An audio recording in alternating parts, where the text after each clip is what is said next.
ETF index mutual funds నేర్చుకుని stock మార్కెట్లో రాణించాలనుకుంటున్నారా? వెంటనే ఈ నెంబర్కి కాల్ చేయండి. నమస్తే, welcome back to Suman TV. Present మనతో పాటు ఉన్నారు founder and chairman of global Telangana association నుంచి విశ్వేశ్వర్ రెడ్డి గారు. నమస్తే సార్. నమస్కారం సార్, రీసెంట్ గా ట్రంప్ H1B వీసా ఫీజు $100,000 పెంచేశారు. డాలర్ డ్రీమ్స్ అన్ని చల్లా చెదరైపోయి అమెరికా వెళ్ళాలనుకునే వాళ్ళ ఆశలన్నింటి మీద నీళ్లు చల్లాడని చెప్పేసి కొన్ని వీడియోలు కూడా మనం చాలా మాట్లాడుకున్నాం. చాలా న్యూస్ వచ్చేది దీనిపైన.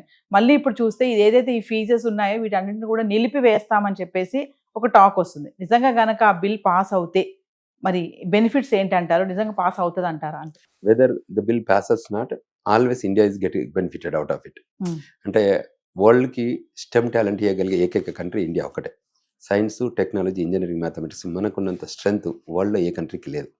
So each country in the globally టిపికల్గా ఏం చేస్తుందంటే ఎక్కడ టాలెంట్ ఉంటే టాలెంట్ సెర్చ్ చేసి తీసుకొచ్చుకుంటుంది. ఇక్కడ ఇండియాలో కూడా మనం ఏదైనా కంపెనీ చూస్తే కంపెనీ కూడా ఇంజనీరింగ్ కాలేజీల దగ్గరికి వెళ్ళి టాలెంట్ సెర్చ్ చేసి టాలెంటెడ్ పీపుల్ని తీసుకొచ్చుకుంటుంది ఎంప్లాయీలు. గ్లోబల్ కూడా కంట్రీస్ కూడా వరల్డ్లో ఎక్కడ టాలెంట్ ఉంటే వాళ్ళ కోసమే ప్రోగ్రామ్స్ క్రియేట్ చేస్తుంది. అమెరికా కూడా క్రియేట్ చేసిన ప్రోగ్రామే H1B. వరల్డ్కి not only India, not only technology. So వరల్డ్లో ఎక్కడైతే టెక్నాలజీ అనుకోండి, ఇంజనీరింగ్ అనుకోండి, సైన్స్ అనుకోండి, తర్వాత సివిల్ ఇంజనీరింగ్ అనుకోండి, మెకానికల్ ఇంజనీరింగ్ అనుకోండి, స్పేస్ రీసెర్చ్ అనుకోండి, మెడికల్ సెక్టర్ అనుకోండి, ఎన్ని సెక్టర్స్లో కూడా వరల్డ్లో ఎక్కడున్న టాలెంట్ ఒక ఇండియాలోనే కాదు. కాకపోతే world advantageous country is India. India ఎందుకంటే ఇట్ ప్రొడ్యూసెస్ స్టెమ్ టాలెంట్. ఇక్కడ ఒక కారాగారం అన్నట్టు ఇండియాలో జైల్ టైప్ కాకుండా ఇక్కడ ట్రైనింగ్ ఇది అన్నట్టు ఒక మిషనరీ టైపు జైల్. ఇది క్లోజ్డ్ కదా. ఇండియాలో Yes. నుంచి బయటకు వచ్చే ప్రొడ్యూస్ వచ్చే ప్రతి ఒక్కరు కూడా heavy talented people.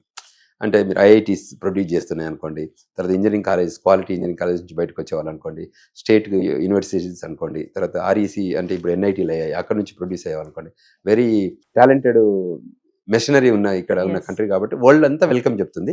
So H1B ప్రోగ్రామ్కి ఏమవుతుందంటే యాన్యువల్గా మీకు తెలుసు 85,000 H1Bs ఉంటాయి. ఇప్పుడు we are in that process. 65,000 regular quota, 20,000 masters quota.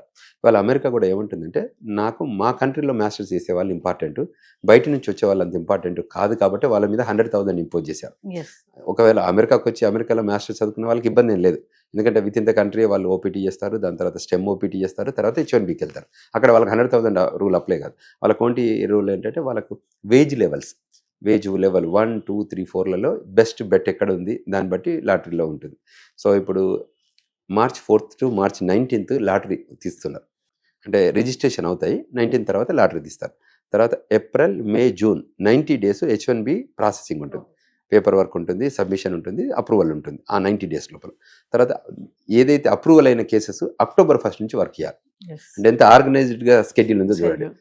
March 4th to March 9th ఒకటి, 19th ఒకటి, తర్వాత April 1st నుంచి ఏప్రిల్, మే, జూన్ 30th ఒకటి, October 1st నుంచి మళ్ళీ ఇమిగ్రేషన్ ఫిజికల్ ఇయర్ అంటారు. అక్కడ మనకి ఇట్లా calendar year, financial year type, Yes. అది ఇమిగ్రేషన్ ఫిజికల్ ఇయర్ అంటారు.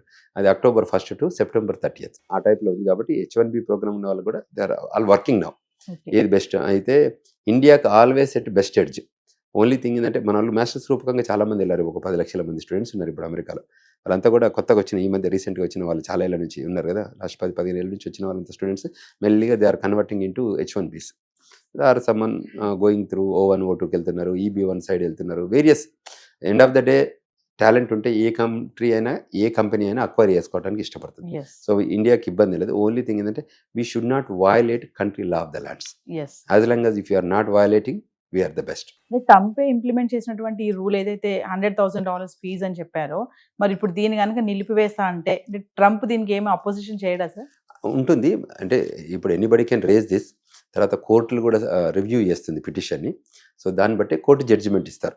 ఒకవేళ ట్రంప్ ఇంట్రెస్ట్ ఈజ్ నాట్, ఎప్పుడైనా కంట్రీ ఇంట్రెస్ట్ ఎలా ఉంటుందంటే country interest any ideology, any thought process, any decision కూడా కంట్రీ ఇంట్రెస్ట్లో తీసుకుంటుంది. అది ట్రంప్ అనే కానీ, ఎగ్జిక్యూటివ్ బాడీ కానీ, లీగల్ బాడీ కానీ. సో అది విత్ ఇన్ ద ఫ్రేమ్వర్క్లు ఉంటే జడ్జి ఆ జడ్జిమెంట్ ఇస్తారు. ఫ్రేమ్వర్క్లో లేదు, ఒక సింగిల్ ఫ్రేమ్వర్క్ ఈయన ఐడియాలజీ ప్రకారమే ట్రంప్ పర్సనల్ ఇంట్రెస్ట్ చేస్తారంటే వాళ్ళు కొట్టేయడానికి కూడా ఆస్కారం ఉంది. Yes. So he has to listen to the legal system to. He has his own power ఉన్నా కూడా when things are in not his favour he has to listen. మీరు ఇందాక అన్నారు స్టార్టింగ్ లో ఏదైనా ఇండియన్స్ కి బెనిఫిట్ అని అంటున్నారు కదా సార్, ఎలా అంటారు? ఎలా అంటారంటే ఎడ్యుకేషనల్గా ఆపర్చునిటీస్. Mm. ఇప్పుడు మనం ఇక్కడ నుంచి ఏదైతే ప్రొడ్యూస్ చేసాం అనుకోండి, వరల్డ్ ఏం చేస్తుంది, వరల్డ్ కూడా టాలెంట్ సెర్చ్ చేస్తుంది. Yes. మన దగ్గర ఉన్నంత అనుకోత మన దగ్గర ఉన్నంత టాలెంట్, మన దగ్గర ఉన్నంత ఐడియాలజీ, మన దగ్గర ఉన్నంత వర్కింగ్ ఎథిక్స్, మన దగ్గర ఉన్నంత ప్యాషన్ టువర్డ్స్ అండ్ ఒబీడియంట్, ఇదంతా మన దగ్గరే ఉంది. అన్ని కంట్రీస్లలో ఇది లేదు. మీరు లా ఆఫ్ ద ల్యాండ్ వెళ్ళి ఫాలో అయ్యేది మన వాళ్ళే కదా. సో అంచేత వాళ్ళు వచ్చి చూసుకున్నప్పుడు ఇవన్నీ పారామీటర్స్ సెర్చ్ చేస్తారు. ఇప్పుడు మనకు సోషల్ మీడియా వెట్టింగ్ అని పెట్టారు, చూసుకు అది గ్లోబల్ కోసం. అంటే not only India, it is the global social media. ఎక్కడైతే వాళ్ళు మన వాళ్ళు ఎంతమంది వెళ్ళి అక్కడ ప్రొటెస్ట్ చేస్తున్నారు, ఎంతమంది ఎట్లా కంట్రీకి అగనెస్ట్ పనిచేస్తున్నారు, ఇవన్నీ కూడా మ్యాటర్ కదా. టాలెంట్ అంత ఉంది, ఒబీడియన్సీ ఉంది, ప్యాషన్ టువర్డ్స్ వర్క్ ఉంది, పేషెన్స్ ఉంది. ఇవన్నీ ఉన్న స్ట్రెంగ్స్ మన దగ్గర ఉన్నప్పుడు మనం ఎందుకు భయపడాలి? ఇప్పుడు మనం వెళ్ళాం అనుకోండి, ఏ ఇంటర్వ్యూ దగ్గరికి వెళ్ళినా మనకు ఆ కాన్ఫిడెన్స్ ఉందనుకోండి, వాళ్ళు కూడా they will pick right people కదా. When you own a company you look for the people. నాకు 10 కంట్రీస్ నుంచి వచ్చాడు ఉన్నారనుకోండి, 10 కంట్రీస్లలో నేను చెక్ చేస్తాను యాజ్ అ కార్పొరేషన్. ఇవాళ ఎగ్జాంపుల్ చెప్తాను, అన్ని కంపెనీ సీఈఓస్ మన వాళ్ళు ఎందుకున్నారు మేజర్? బికాజ్ మన దగ్గర టాలెంట్ ఉంటుంది కదా. ఇప్పుడు గూగుల్ సీఈఓ నేను పెట్టారు సుందర్ పిచ్చై అని, ఆయనకి బిలియన్స్ ఆఫ్ డబ్బు ఇస్తున్నారు. ఎందుకు ఇస్తున్నారు? టాలెంట్. సో మన దగ్గర టాలెంట్ నమ్ముకున్న వాళ్ళకి ఏ కంట్రీ అయినా వెల్కమ్. మైక్రోసాఫ్ట్, మీరు అడోబీ, ఇంతకుముందు Pepsi, master card, and you name it. I'm just telling few top companies. ఇంకా చాలా కంపెనీస్లో హెడ్స్ ఆర్ దేర్. మైక్రాన్ మన వాళ్ళే ఉన్నారు, తర్వాత మైక్రో స్ట్రాటజీ మన వాళ్ళు ఉన్నారు. సో ఇట్లా వేరియస్ ఇంకా చాలా. If you look at that silicon valley అనుకోండి, ఈస్ట్ వెస్ట్, అక్కడ ఎక్కడైనా రీసెర్చ్ ట్రయాంగిల్ పార్క్లే అనుకోండి, ఎక్కడైనా మేజర్ కంపెనీస్లలో కూడా మన వాళ్ళు చాలా రోల్ ప్లే చేస్తున్నారు. అందువల్ల మనకు స్ట్రెంత్ ఉంది కాబట్టి లేదని వాళ్ళకి మేము గైడెన్స్ కూడా ఇస్తున్నాం కదా, how to become that track. H1B visa fee కనుక ఒకవేళ ఆమోదం చెందితే సార్, అంటే మళ్ళీ మన వాళ్ళు అమెరికాకి వచ్చే వాళ్ళ సంఖ్య పెరుగుతుంది అనుకోవచ్చు అంటారా? 100%. కొంచెం పాజ్ అయింది. ఇప్పుడు సైకిలిక్ ప్రాసెస్ ఉంటుంది చూడండి, అందులో అప్పుడప్పుడు పాజెస్ ఉంటాయి. అట్లుంటేనే reevaluation, sit down, step back, reevaluate, go forward. So ఆపర్చునిటీలో. సో ఇప్పుడు కూడా ఇప్పుడు ఇమిగ్రేషన్ వరల్డ్లో ఏమవుతుందంటే ఏజ్ ఓల్డ్ ఇమిగ్రేషన్ సిస్టమ్ ఉంది ఇప్పుడు అక్కడ. సో దాన్ని కొంచెం కరెక్షనబుల్ ఎందుకు ఏంటి ఎలా అని అంటారు చూడండి. ఇప్పుడు అమెరికన్ గవర్నమెంట్ కూడా రివ్యూ చేసుకుంటుంది, ఈ ఇమిగ్రేషన్లో ఇంట్రడ్యూస్ చేసిన ప్రోగ్రామ్స్ వల్ల మాకు బెనిఫిట్ అవుతుందా కావట్లేదా. విత్ ఇన్ ద బెనిఫిట్ లైన్లో ఉంటే మళ్ళీ they will open up the programme, లేదనుకుంటే they will shut down the programme. Simple thing. అంటే పేరెంట్స్ కూడా చాలా మంది టెన్షన్ పడ్డారు, ఇలా ఫీజు పెంచేస్తే ఇంకా మా పిల్లలు అక్కడికి వెళ్ళి అబ్రాడ్ ఎడ్యుకేషన్ చేయాలంటే కష్టం కదా. ఇప్పుడు కొంచెం రిలాక్స్ అవ్వచ్చు అంటారు. అంటే టూ థింగ్స్ మీరు అబ్రాడ్ ఎడ్యుకేషన్ కి వచ్చిన మాస్టర్స్ వాళ్ళకి 100,000 లేదు. Only people who are coming brand new వెళ్తే వాళ్ళకి. సో వాళ్ళు ఒకవేళ ఎడ్యుకేషన్కి వెళ్ళిన వాళ్ళు మాస్టర్స్ చేస్తున్న వాళ్ళకి ఇస్తుంది. అంటే అమెరికన్ గవర్నమెంట్ కూడా ఏం చేస్తుంది అంటే, ట్రంప్ అడ్మినిస్ట్రేషన్ కూడా, we need talented people, we need experienced people, we need gem of the gems. మా దగ్గర అంటే అమెరికాలో 2 ఏళ్ళు చదివాక ఆటోమేటిక్గా వాళ్ళు they have to recognise that our own college degree we are issuing. అంటే మా ఎకో సిస్టంలో తప్పు ఉందంటే కదా, అది ఫేక్ అయ్యేదంటే. సో ఇప్పుడు ఆ యూనివర్సిటీస్లో వాటికి వెళ్ళి కూడా మంచి డిగ్రీ వస్తుంది కాబట్టి దాని ప్రకారమే ఉంటుంది frame work. Thank you very much.